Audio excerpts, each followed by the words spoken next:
Okay, so in this video we're going to feature how to load the paper in the Canon Pro 300 printer. We're going to take this from a closed up unit. What you're going to do first is you're going to open up your dispatch tray. You simply just pull down on the front here.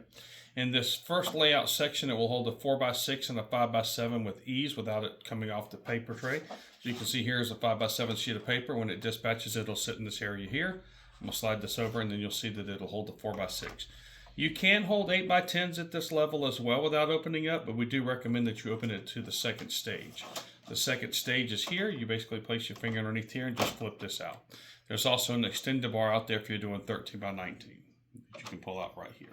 Okay, we're going to close this back up because I'm going to show you how to load the 4x6 and 5x7.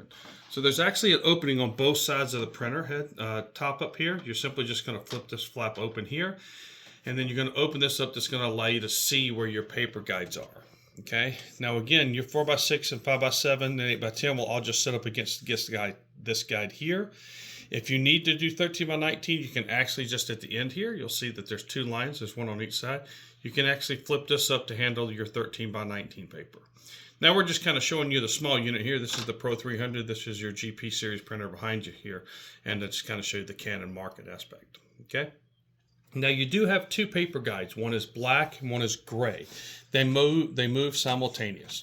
The key thing when you're loading the papers, and for FotoZoomer, you want to make sure you load it vertical, and you want to make sure you load the glossy side facing out. So I've got a light in here that you can see the glossy side, and on the back side of the paper you can see that it's matte. There's no shine, where the front side has a shine to it.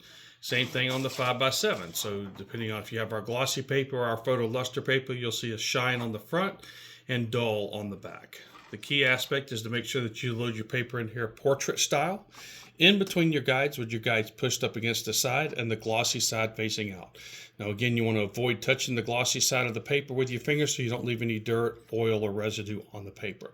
The paper is then going to feed through the printer and then dispatch out of the front as it's instant dry and ready for you to hand to your customer.